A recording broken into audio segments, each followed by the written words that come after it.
Welcome everyone, क्या हाल चाल आप सभी लोगों के। स्टार्ट करने जा रहे हैं अपना पार्ट 3 गैसियस स्टेट का। बहुत ज़्यादा मेहनत और मशक्क़तों के साथ आगे इसको कंटिन्यू कर रहे हैं। जैसा कि बताया गया था, फिजिकल काफ़ी ज़्यादा डिफिकल्ट भी रहती है। तो थर्ड पार्ट इसका अपलोड कर दिया जाएगा। तो जितनी वीडियोस हो रही हैं, जैसे जैसे हो रही है वैसे वैसे रिकॉर्ड करके बस अपलोड ही करता जा रहा हूँ यहाँ पर। तो दोस्तों के साथ ज़रूर शेयर करते रहिए, पढ़ाई लिखाई करते रहिए और टेलीग्राम चैनल ज्वाइन कर लीजिएगा। इंस्टाग्राम पर भी आप फॉलो कर सकते हैं। तो स्टार्ट करते हैं आज का हमारा lecture. Now let's have a look some question जो Maxwell distribution of molecular speed से रिलेटेड है। यहाँ पर हमारे पास जो है एक मोस्ट प्रोबेबल स्पीड का एक्सप्रेशन भी डिराइव करने को होगा और ये भी होगा। तो ऐसा करते हैं, जो हमारा मॉलिक्यूलर स्पीड्स का वो है ना मैथमेटिकल एक्सप्रेशन, उसको लेट्स डिराइव।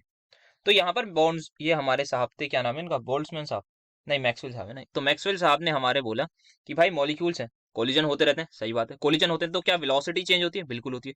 तो जो हमारे कुछ मॉलिक्यूल्स हैं उनका मास m होगा, हाँ मास तो सर सेम रहेगा, उनकी वेलोसिटी कभी u होगी। ठीक है, थोड़ी देर बाद कुछ चेंज होके मान लेते हैं u प्लस डी हो जाएगी या u माइनस डी हो जाएगी, कुछ भी चेंज होती रहेगी। वैसे u और u प्लस डी की बात करी उन्होंने। तो उन्होंने बोला कि प्रोबेबिलिटी इस मॉलिक्यूल की वेलोसिटी u और u प्लस डी के बीच में रहे, उसको वो बोल रहे हैं पीयू से। उन्होंने डिनोट करा कि प्रोबेबिलिटी है कि इस मॉलिक्यूल की जो वेलोसिटी है यू रहे, यू से थोड़ी सी बढ़ के कुछ चेंज हो जाए फिर वापस हो जाए, तो इसी रेंज में रहे, उसकी प्रोबेबिलिटी को उन्होंने बोला पीयू। और उन्होंने कहा कि ये जो है ये डायरेक्टली प्रोपोर्शनल है ई की पावर, ई क्या है, एक्सपोनेंशियल की power minus kinetic energy by KT के। और काइनेटिक एनर्जी को मैं क्या लिख सकता हूँ, हाफ एम यू स्क्वायर लिख सकता हूँ या नहीं। तो यहाँ पे जो प्रोबेबिलिटी है मेरी वो डायरेक्टली प्रोपोर्शनल हो गई E raise to power minus half M you square by K T के। ठीक है, उन्होंने ये बोल दिया। अब हम सभी को पता है कि प्रोपोर्शनैलिटी साइन हटा के एक हमें कांस्टेंट लगाना पड़ता है। तो उन्होंने कहा कि भाई ये लो एक कांस्टेंट ए, कुछ भी कांस्टेंट ले लीजिए आप, that is the proportionality constant. और हमारी ये प्रोबेबिलिटी का इक्वेशन उन्होंने स्टार्टिंग में दे दिया। ठीक है, नाउ अब इस ए की वैल्यू निकालते हैं हम, कैसे निकालते हैं।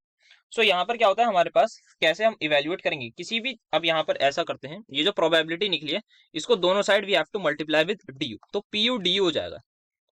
D u is small change in velocity, d u यहाँ पर भी ये डी यू आ गया। ठीक है, अब ऐसा क्यों करा है, because we have to integrate.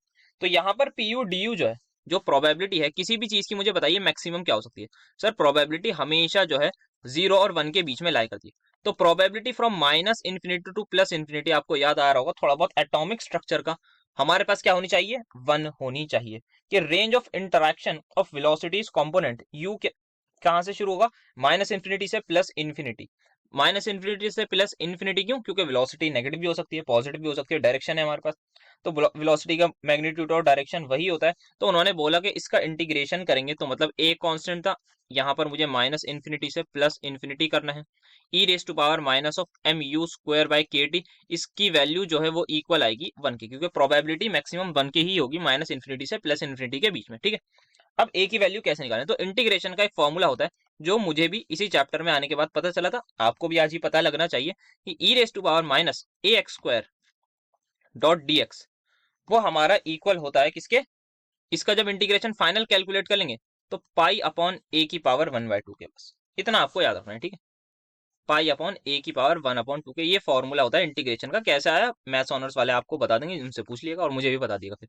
तो यहाँ पर अब ए क्या है, देखिए यहाँ पर एक्स क्या है हमारे पास, एक्स है हमारे पास यू, क्योंकि डी यू है ना डॉट यहाँ पर, अच्छा डी यू लिखना था, तो ये डी यू है। तो यहाँ पर ए क्या है हमारे पास, एम बाई के टी। तो यहाँ पर हमारा ये जो एक्सप्रेशन है, तो ए की वैल्यू मल्टीप्लाई किससे हो रही है, सो हमारे पास यहाँ पर जो आ रहा है आंसर, ए इंटू मल्टीप्लाई होने के बाद यहाँ पर ये जो वैल्यू है ये पाई अपॉन ए क्या है मेरे पास, एम, और ऊपर आ जाएगा के टी, है ना, ये आ रहा है ना, एक बार मुझे चेक करके बताओ यार। तो यहाँ पर नीचे आ गया मेरे पास एम, ऊपर था पाई, तो ए है मेरे पास करेक्ट। तो यहाँ पर आ जाएगा 2 पाई के टी इक्वल टू 1। तो क्या यहाँ से ए की वैल्यू मेरी आंखों के सामने नजर आ रही है, यस सर मुझे भी आ रही है, आपको भी आ रही है, हम सभी को आ रही है। तो यहाँ पर हम ए की वैल्यू पुट कर देंगे। ठीक है, तो ए की वैल्यू यहाँ पर आ गई। अच्छा यहाँ पर ए की वैल्यू, अच्छा एक गलती हो गई, यहाँ पर हाफ लेना है, तो यहाँ पर 1/2 होगा ये। ठीक है, सो यहाँ पर ये 1/2 होगा। अब इसको उधर भेजेंगे तो यहाँ पर ये भी पावर हाफ ही रहेगी इसकी, क्योंकि रेसिप्रोकल होकर उधर चला जाएगा। तो ये ए की वैल्यू हमने निकाल दी ना। हमारा जो प्रोबेबिलिटी का फंक्शन है या प्रोबेबिलिटी डिस्ट्रीब्यूशन का जो इक्वेशन है, that will be something like this. A की जगह मैं लिख दूं एम अपॉन 2 पाई के टी की पावर 1/2, बिल्कुल लिख दीजिए, डॉट ई की power minus of M you square by 2 k T d u लिख दिया। D u is not for Delhi university, it is for वही स्मॉल चेंज इन स्पीड, ठीक है। तो यहाँ पर हमारे पास ये मैक्सवेल डिस्ट्रीब्यूशन मॉलिक्यूलर वेलोसिटी का इक्वेशन मिल गई है हमें, दैट इज इन 1 डायमेंशन। अब बात करें 3 डायमेंशन में तो क्या होगा, हम मान लेते हैं भाई एक x direction, y direction, z direction होती है, ऐसी तो p u p v p डब्ल्यू 3 स्पीड होंगी। तो प्रोबेबिलिटी हमारी p u p v p डब्ल्यू की जब हम लिखने जाएंगे, so that will be simply p u into p v into p डब्ल्यू, यही होगा ना। हाँ, तो यहाँ पर हमें तीनों की प्रोबेबिलिटी है फॉर 3D के लिए, तीनों डायरेक्शन की वेलोसिटीज को हमें इस तरीके से मल्टीप्लाई करना होगा। सो यहाँ पर अगर मैं लिखूं p u this dot d u d v d डब्ल्यू will be equal to what, will be equal to simply p u into d u into p v into d u, यही होगा ना, इंटू पी डब्ल्यू into d u, यही होगा भाई, simple सा। बोले यार क्या बात कर रहे हो, ठीक है। सो अब यहाँ पर इसका एक्सप्रेशन कैसे लिखेंगे, हमें पता है पी यू की वैल्यू ये आई, पी यू डी यू, तो पी वी डी वी क्या आएगा sir, p v d v में आप यहाँ पर इसको वी कर देंगे, यहाँ पर इसको वी कर देंगे। पी डब्ल्यू उसमें क्या आएगा सर, पी डब्ल्यू यहाँ पर फिजिक्स वाला नहीं है, यहाँ पर पी डब्ल्यू इज प्रोबेबिलिटी के, पी डब्ल्यू यहाँ कर दीजिए, यहाँ पर कर दीजिए, ठीक है।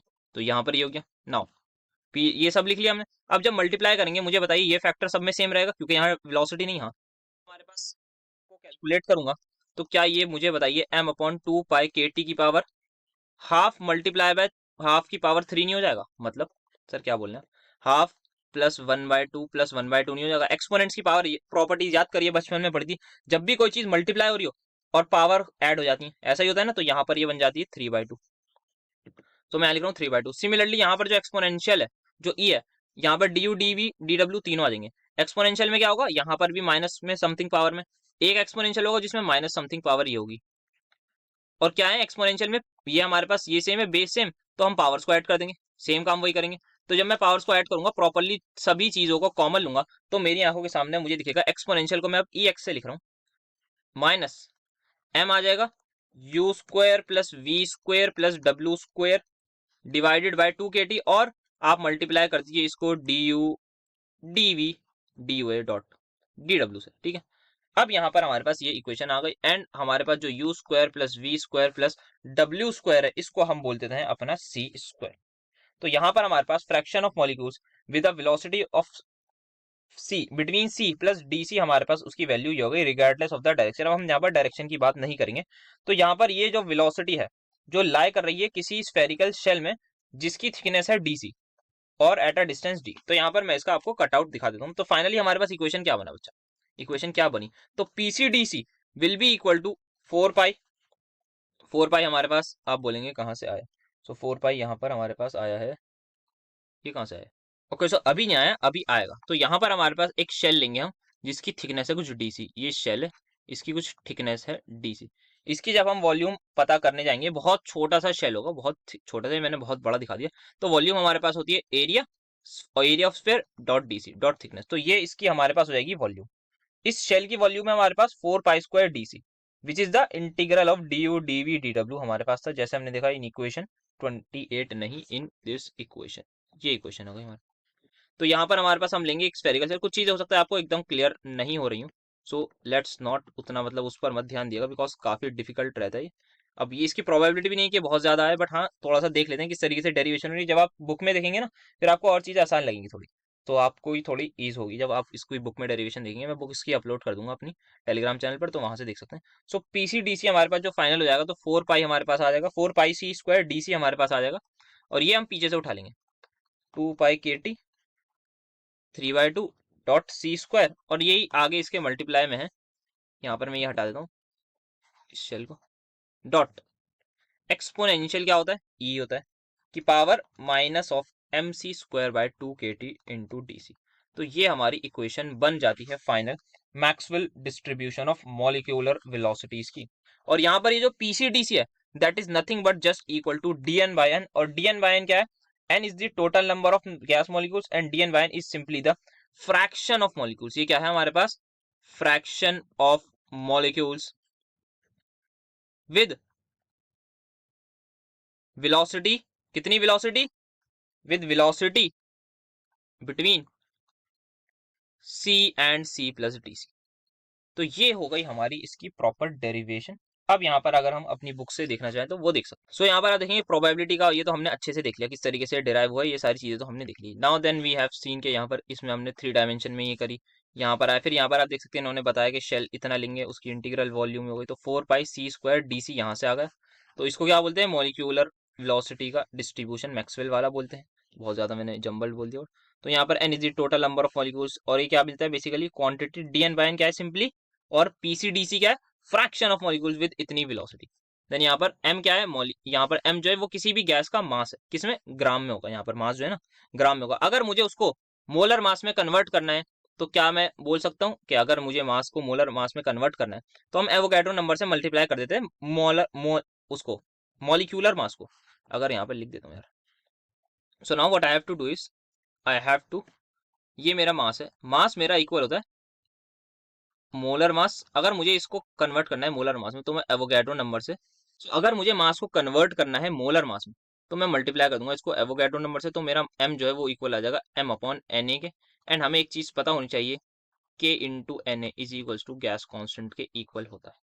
तो यहाँ पर सिर्फ यही करा है, वैल्यूज यहाँ पर पुट कर दी किसकी, मास की। तो एम जैसे ही नीचे आएगा, एन ए नीचे आ गया, एन ए जैसे ही नीचे आएगा, के से मल्टीप्लाई होकर वो कन्वर्ट हो जाएगा आर में। So this is going to be our final Maxwell की इक्वेशन। तो ये इक्वेशन आप एक बार लिख दीजिएगा। क्या क्या बताना होगा, डी एन बाय एन बता देंगे क्या होता है, हाँ, एम बता देंगे मॉलिक्यूलर मास, आर बता देंगे, दोनों फॉर्म में लिख दिएगा, ऐसा करिएगा एम वाले में भी इस वाले में भी, तो अच्छी बात है। ये सब आप लिख दीजिएगा, ठीक है। अब यहाँ पर इसका ग्राफ बनता है भाई, ग्राफ बनता है हमारे पास, ये फ्रैक्शन ऑफ मॉलिक्यूल्स है that is D N by N, ये वेलोसिटी है दैट इज सी, इसके बीच का एक ग्राफ है। ये ग्राफ कैसा है आप देख सकते हैं, ये कुछ ऊपर जा रहा है नीचे आ रहा है। यहाँ पर टॉप पॉइंट पर, जहाँ जो भी टॉप मोस्ट पॉइंट होगा, उस पर सबसे पहली चीज मुझे ये देख के बताइए स्लोप की वैल्यू क्या है, जो आपने बचपन में पढ़ा होगा क्लास 11 में। सर स्लोप ऐसे डालते हैं सर, टेन, यहाँ पे थीटा जो है वो 0 है, तो मतलब टेन जीरो इज 0, तो यहाँ पर स्लोप की वैल्यू 0 है। इस बात को अभी ध्यान रखिएगा, कुछ करना है इस बात का, बहुत जरूरी चीज, ठीक है सर, ये आपने बता दी। नाउ और क्या बोल सकते हैं, यहाँ पर ये टेम्परेचर है कुछ T1 T2 T3, तो जैसे जैसे टेम्परेचर बढ़ रहा है, जैसे जैसे टेम्परेचर, अच्छा इससे पहले ये देखें कि यहाँ पर लिख रखा है फ्रैक्शन ऑफ मॉलिक्यूल्स जिनकी वेलोसिटी काफी ज्यादा है, काफी ज्यादा मतलब यहाँ पर आगे की तरफ, या फिर काफी कम मतलब ये काफी ज्यादा कम है, देख सकते हैं आप कितने कितने से मॉलिक्यूल्स हैं, मिड रेंज वाले काफी ज्यादा है, ठीक है, तो ये हम बोल सकते हैं। नेक्स्ट हमारे पास क्या है, there is a certain velocity जिस पर मॉलिक्यूल्स का फ्रैक्शन मैक्सिमम, मतलब मैक्सिमम मॉलिक्यूल्स की जो वेलोसिटी है, मैक्सिमम मॉलिक्यूल्स की जो वेलोसिटी है, that is the most probable velocity, ठीक है। तो मोस्ट प्रोबेबल वेलोसिटी क्या है, मैक्सिमम नंबर ऑफ मॉलिक्यूल्स की at a given temperature, temperature से ये चेंज हो रही है, देख सकते हैं आप, पीक इधर चली गई इधर चली गई, तो जैसे जैसे मैंने टेम्परेचर चेंज करा, most probable velocity keeps on changing. तो हमें ये बात भी पता लग रही है। क्या एक और चीज आप बता सकते हैं, यहाँ पर इन्होंने लिख रखा है T3 बड़ा है, T3 का ग्राफ कहाँ है, यहाँ T2 छोटा है, T2 का कहाँ है, यहाँ T1 का है। तो मुझे बताइए, मैंने जैसे ही टेम्परेचर बढ़ाया तो वेलोसिटी क्या हुई, सर वेलोसिटी इधर शिफ्ट हुई, मतलब वेलोसिटी बढ़ रही है। तो मोस्ट प्रोबेबल वेलोसिटी आपको टेम्परेचर के डायरेक्टली डिपेंड होती हुई नजर जरूर आएगी जब हम इक्वेशन डिराइव करेंगे, ठीक है। तो अच्छा यहाँ पर और क्या आप बता सकते हैं, तो जो एरिया अंडर कर्व है फर्स्ट वाले ग्राफ में, जो एरिया अंडर कर्व है, वही एरिया अंडर कर्व सेम रहता है। यहाँ पर एरिया जो है ना कर्व के अंडर, वो सेम रहता है टेम्परेचर बढ़ाने पर। क्या चेंज होता है हमारे पास, एक तो मोस्ट प्रोबेबल वेलोसिटी, और fraction of molecules with different velocities, वो ऊपर नीचे थोड़े बहुत हो जाते हैं। तो एरिया अंडर कर्व जो है वो हमारा सेम रहता है, ये बात को रखना है, ठीक है। तो ठीक है, इसके लिए इतना ही। अब आगे देखते हैं आगे क्या है हमारे पास। ओके, तो फिर इफेक्ट ऑफ टेम्परेचर भी समझ लेते हैं, हाथ क्या मतलब, ये भी थोड़ी सी अगर आ जाए तो बाई चांस। तो इफेक्ट ऑफ टेम्परेचर क्या है, हमने देख लिया कि भाई जैसे जैसे हम टेम्परेचर को इंक्रीज कर रहे हैं, वो क्या इंक्रीज कर रहा है, increase the fraction of molecules having high velocities, ज्यादा वेलोसिटी वाले फ्रैक्शन ऑफ मॉलिक्यूल्स इंक्रीज हो रहे हैं। जैसे यहाँ पर हम देख सकते हैं, यहाँ पर वेलोसिटी बढ़ गई, यही हमारे पास at this particular time this is the maximum fraction of molecules, ठीक है। तो ये हमारे पास हो रहा है। अब ये कैसे हम बता सकते हैं, आप देख सकते हैं एक्सपोनेंशियल में पावर क्या है, दिया टेम्परेचर कहाँ है, टेम्परेचर सर यहाँ पर डिनोमिनेटर में, किसी भी चीज के डिनोमिनेटर में कोई चीज बढ़ रही है तो क्या होगा सर, ओवरऑल वो चीज घटेगी, ओवरऑल वो चीज घटेगी, ये बात सब मानते हैं। तो इसका मतलब ये है, मेरे पास ये जो मेरा एक्सप्रेशन है दैट इज ये घट रहा है, mc²/2 kT घट रहा है। अगर ये घट रहा है बट नेगेटिव में कम हो रहा है, मतलब अगर ये पहले हमारे पास 4 था, अब ये 2 हो गया, तो 4 से 2 हो गया, घटा, हाँ सर, क्योंकि टेम्परेचर बढ़ा है तो पूरा एक्सप्रेशन कम हुआ है। अगर पहले पूरा एक्सप्रेशन 4 था, अब मान लेते कुछ 2 हो गया, बट द पॉइंट इज पहले क्या था, नेगेटिव में था।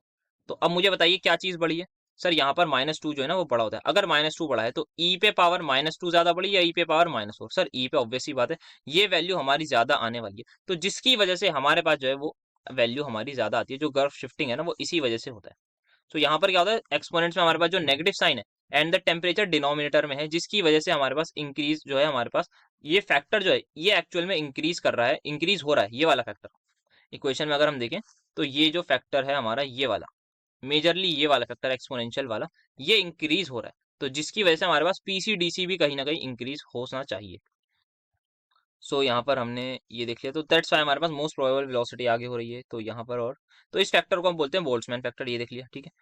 ये एप्सिलॉन जो है ये बेसिकली ई है, काइनेटिक एनर्जी, ये हाफ एम सी स्क्वायर की होती है। अगर यहाँ पर हमसे पूछ लें कि in terms of kinetic energy लिखिए, किसकी वैल्यू, उसकी जो हमारा एक्सप्रेशन था, सी को हमें एलिमिनेट करना है, तो हमें पता है ये इसके इक्वल होता है, E is equal to half M C square. अब क्या करिए आप सिंपली इसको सी स्क्वायर को आप लिख सकते हैं क्या, 2 EY, हाँ सर लिख सकते हैं। अब इसको मारिए डिफरेंशिएट, जैसे ही आप इसको यहाँ पे डिफरेंशिएट करेंगे तो ये हो जाएगा 2C DC is equals to kinetic energy का जब आप देखेंगे तो 2 कांस्टेंट रहेगा, तो 2.DE/m ये एज इट इज रहेगा, ठीक है, ऐसा ही होगा। तो अब यहाँ पे आप 2 से 2 कैंसिल कर दिएगा, तो यहाँ पर आप देख सकते हैं ये सी आ गया, ठीक है। तो ये आपके पास आ जाएगा अब यहाँ पर। तो अब यहाँ पर आप सी डी सी की वैल्यू पुट करेंगे अपने इक्वेशन में, या फिर यहाँ पे जैसे आप देख सकते हैं सी स्क्वायर डी सी किसके इक्वल आ गया यहाँ से, सी स्क्वायर डी सी अगर आप यहाँ पे मल्टीप्लाई कर दीजिए अब सी इसको भी, तो सी स्क्वायर डी सी आपका इसके इक्वल आ गया। सी की वैल्यू आपको पता है, तो सी स्क्वायर डी सी अल्टीमेटली आपका ये आ जाएगा निकल के कुछ, कैसे आया देख लिया हमने, मतलब आराम से, कोई इसमें बहुत ज्यादा मैथ्स नहीं लगी। सी स्क्वायर डी सी आ गया। अब यहाँ पर आप बस सी स्क्वायर डी सी की वैल्यू पुट करिए, तो आपको ये आपका मिल जाएगा Maxwell distribution of molecular kinetic energy. तो काइनेटिक एनर्जी वाला भी अगर पूछें तो इस तरीके से हो जाएगा, ठीक है। तो काइनेटिक एनर्जी वाला देख लिया और वो भी देख लिया, तो मैक्सवेल पर काफी ज्यादा बातचीत हो रही है। ओके, सो यहाँ पर ये भी पूछ सकते हैं कि भाई most probable velocity, average velocity, root mean square velocity, इसको भी आप लेबल करिए किसमें, इन द ग्राफ। तो ग्राफ में आप इसको भी लेबल कर सकते हैं। यहाँ पर आप देखेंगे यहाँ पर कुछ मार्क कर दिएगा, सबसे ज्यादा वाली मोस्ट प्रोबेबल, उससे कम आपकी होती है एवरेज, सबसे कम आपकी होती है रूट मीन स्क्वायर वेलोसिटी। आगे शायद इस पर जब बात करेंगे इनकी डेफिनेशन पर, तो वहां पर इसको और डिटेल में थोड़ा देख लेंगे, बट ग्राफ में कैसे लेबल करना है ये आप अभी देख लीजिए। तो अब यार मोस्ट प्रोबेबल वेलोसिटी की डेरिवेशन देख लें क्या बोलती है पब्लिक, जैसा आप बोलेंगे वैसा ही करेंगे। हाँ सर देख लीजिए, जब क्वेश्चन आया हो तो देखेंगे क्या बात कर रहे हैं। तो पीसीडीसी आपका इक्वल था fraction of molecules is equals to, यहाँ पर मैं एक बार इक्वेशन लिख दूं, 4πm/2π/kT की पावर 3/2 डॉट एक्सपोनेंशियल की पावर -mc²/2kT ई की पावर है डॉट डी सी, ठीक है। ये था, मुझे बताइए पूरी चीज ये कांस्टेंट है, हाँ सर ये कांस्टेंट है, एट पर्टिकुलर टेम्परेचर पर ये सभी लोग कांस्टेंट होंगे, हाँ सर पर्टिकुलर टेम्परेचर पे ये कांस्टेंट होंगे। तो इसको मैं ए लिख रहा हूँ, या इसको कुछ पी लिख देता हूँ ऐसे, है ना, पी भी यूज हो गया, क्या बताओ क्या लिखूँ, इसको मैं लिख देता हूँ, फिर क्यू लिख देता हूँ ऐसे, कोई कांस्टेंट है, ठीक है, मैं आसानी के लिए। तो यहाँ पर dn/n जो है मेरा वो आ गया Q times, Q is the constant exponential की पावर दिस।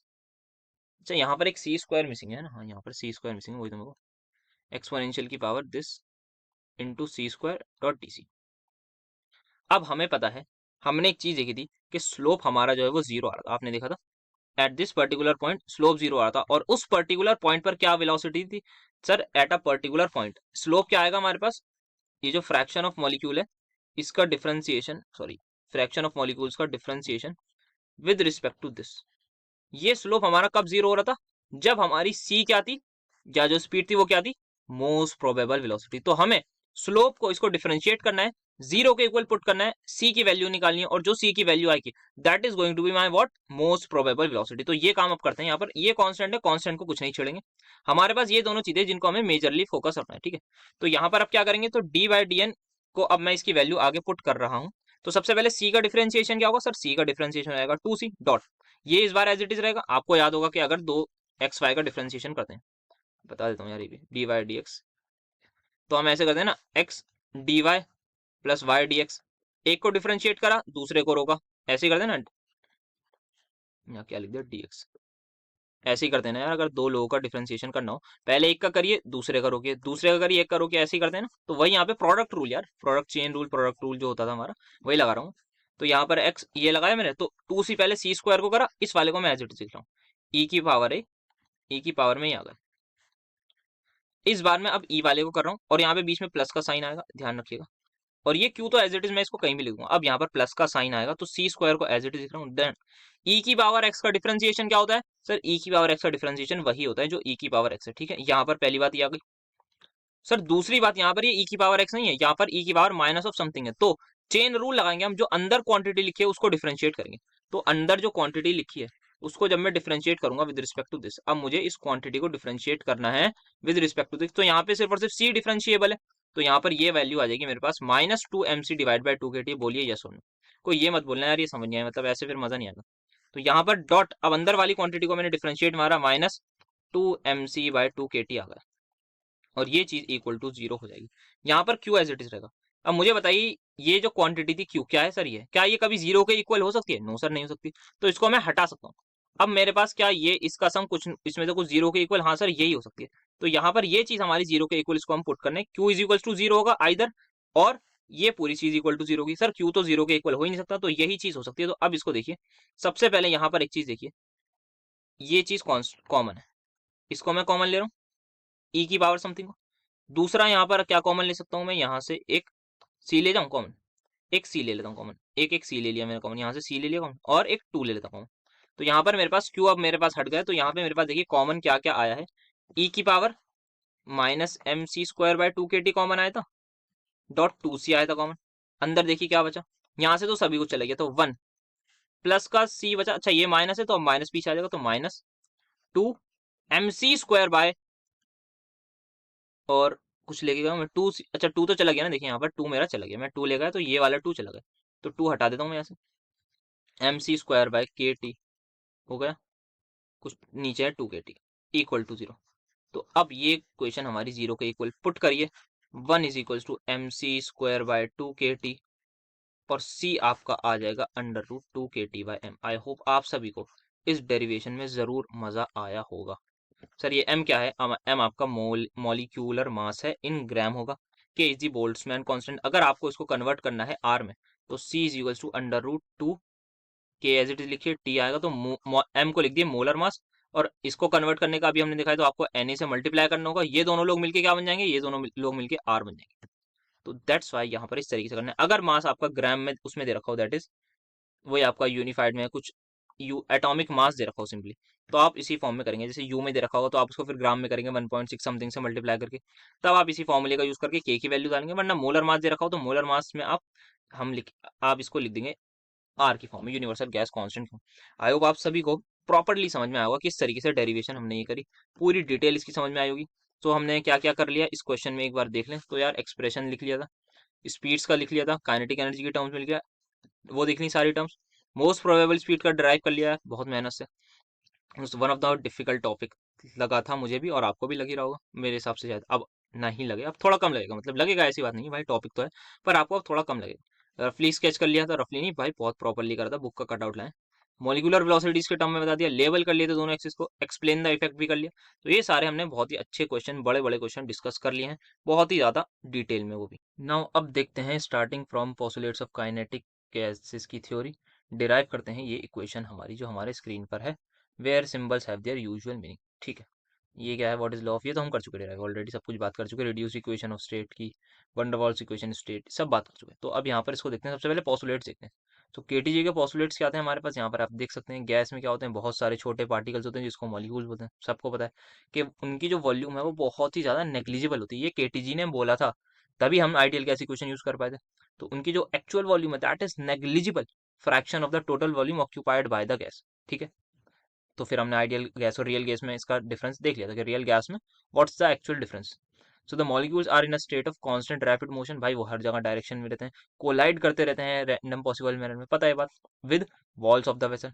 और मॉलिक्यूलर कोलिजन जो है, केटीजी ने वर्ड पर ध्यान रखिएगा, बोला था परफेक्टली इलास्टिक है, मतलब जिस वेलोसिटी से टकराएगा कंटेनर की वॉल पे, उसी वेलोसिटी से वापस आएगा।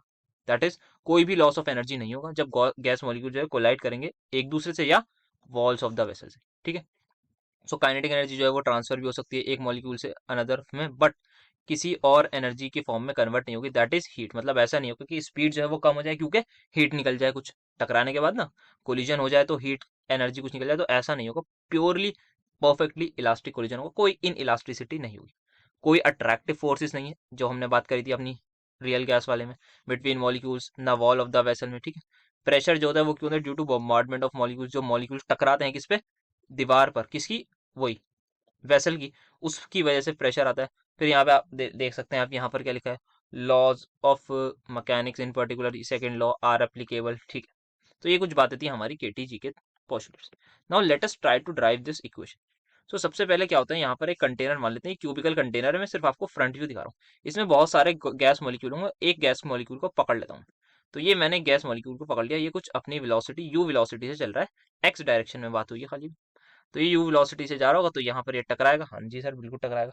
तो जैसे ही ये टकराएगा तो क्या होगा, कोलिजन होगा। ठीक है, इसका कुछ मास है, यस सर इसका कुछ मास है, तो mu है, यहाँ पर ये टकराया।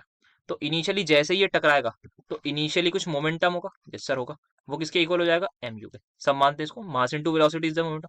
अब जैसे ये टकरा चुका, ये टकराने के बाद इस डायरेक्शन में जाएगा, हाँ सर वेलोसिटी क्या होगी, u। क्यों सर u क्यों होगी, क्योंकि भाई इसने बोला है आपका जो कोलिजन वो क्या है, परफेक्टली इलास्टिक है, तो जिस वेलोसिटी टकराएगा उसी वेलोसिटी से वापस अपने रास्ते को उसी राह पर जाएगा।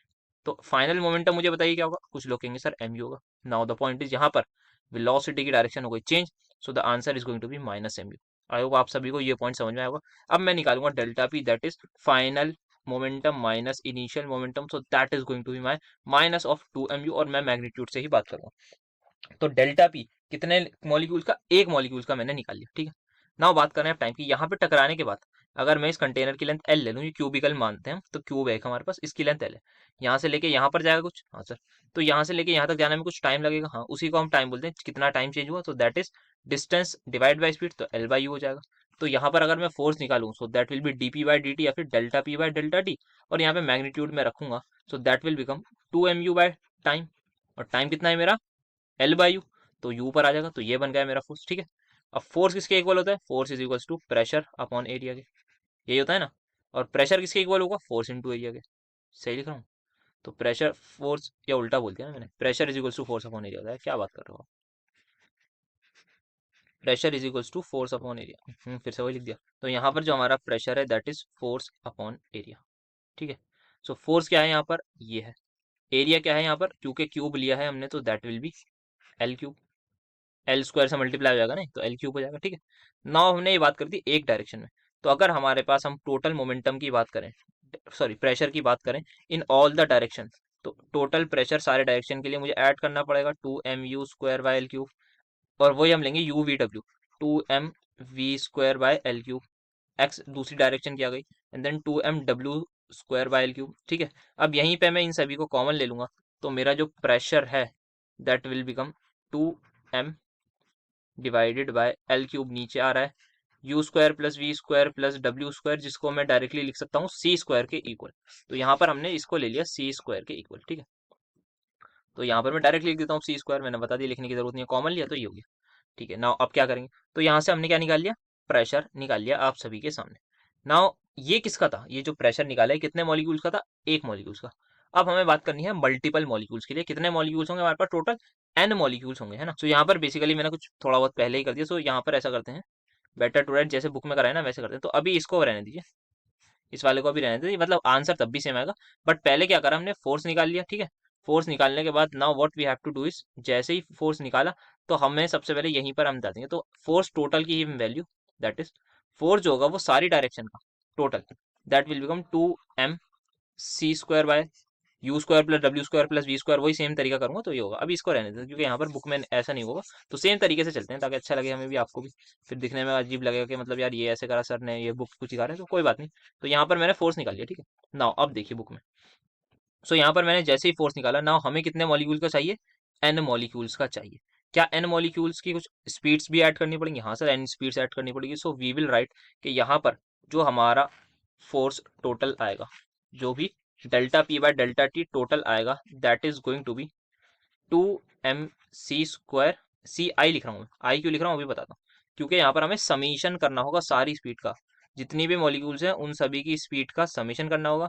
आई इज इक्वल्स टू 1 से लेके I is equals to N, इसको आप समझने की कोशिश करिए, यहाँ पर समीशन का साइन है, सभी की स्पीड के स्क्वायर का सम करके मुझे ऐड करना होगा, है ना, तभी तो मैं वो निकाल पाऊंगा टोटल फोर्स अपना। तो यहाँ पर 2m देख सकते हो, डिवाइड में मेरा एल ही रहेगा, ये मैंने लिख दिया। नाउ एक और चीज यहाँ पर हम जो रह रही है दैट इज, ये आ गया हमारे पास। नाउ एक चीज देखिए यहाँ पर, अब बात करते हैं यहाँ पर this, that is my root mean square velocity. इसका मतलब क्या होता है, जितने भी मॉलिक्यूल्स हैं मेरे पास, ये रूट मीन स्क्वायर वेलोसिटी का स्क्वायर है, तो मैं रूट मीन स्क्वायर दिखा देता हूँ। जितने भी मॉलिक्यूल्स हैं C1 C2 C3, उन सभी का स्क्वायर कर लीजिए, सी एन स्क्वायर तक डिवाइड कर दीजिए टोटल नंबर ऑफ मॉलिक्यूल्स है, और अंडर रूट में लगा दीजिए, and that is my VRMS, root mean square velocity. अब मैं दोनों साइड स्क्वायर कर दूंगा तो यहाँ पर सी आ जाएगा, हाँ। और यहाँ पर क्या होगा, ये ऊपर वाला देखिए सभी लोगों का समेशन हो रहा है, तो इसको मैं लिख सकता हूँ समीशन ऑफ कहाँ तक, सी का। अगर मैं यहाँ पर सी एक्स लेना चाहूँ, एक्स ले सकता हूँ, आई कुछ आई नंबर होगा, आई इज इक्वल्स टू 1 से लेके एन तक, सभी का जितनी भी वेलोसिटी, जितनी भी हमारी मॉलिक्यूल्स हैं एक मॉलिक्यूल, दो मॉलिक्यूल, तीन मॉलिक्यूल, उनकी वेलोसिटीज के स्क्वायर का सम कब तक, n मॉलिक्यूल तक, तो डिवाइड बाय n। तो यहाँ से हम देख सकते हैं सी स्क्वायर को अगर that is my V R M से इसको मैं मल्टीप्लाई कर दूं n से, तो मेरा समीशन आ जाएगा आप सभी के सामने। आ जाएगा या नहीं आ जाएगा, बिल्कुल आ जाएगा। तो अब मैं इस समीशन को यहाँ पर अपनी जगह पुट कर सकता हूँ। So I will get the value of force as n times, अब मैं यहाँ पर for simplification purpose I am writing this root mean square को सिर्फ सी स्क्वायर। सी स्क्वायर क्या है, रूट मीन स्क्वायर वेलोसिटी। तो फोर्स मेरा अब यहाँ पर आ गया। सो अब आप देख सकते हैं यहाँ तक हमने फोर्स निकाली। अब मैं क्या करूंगा, सिंपल प्रेशर अपॉन एरिया कर दूंगा, सॉरी फोर्स अपॉन एरिया कर दूंगा। तो फोर्स ये था मेरा, एल यहाँ पर है, और डिवाइड बाय मैं एरिया जो करूंगा यहाँ पर, एरिया ध्यान से रखना है। सो एरिया यहाँ पर क्या है हमारे पास, एरिया क्यूब का क्या होता है, that is lateral surface area या total surface area, that is 6L²। Total surface area हमारा 6L² होता है ना।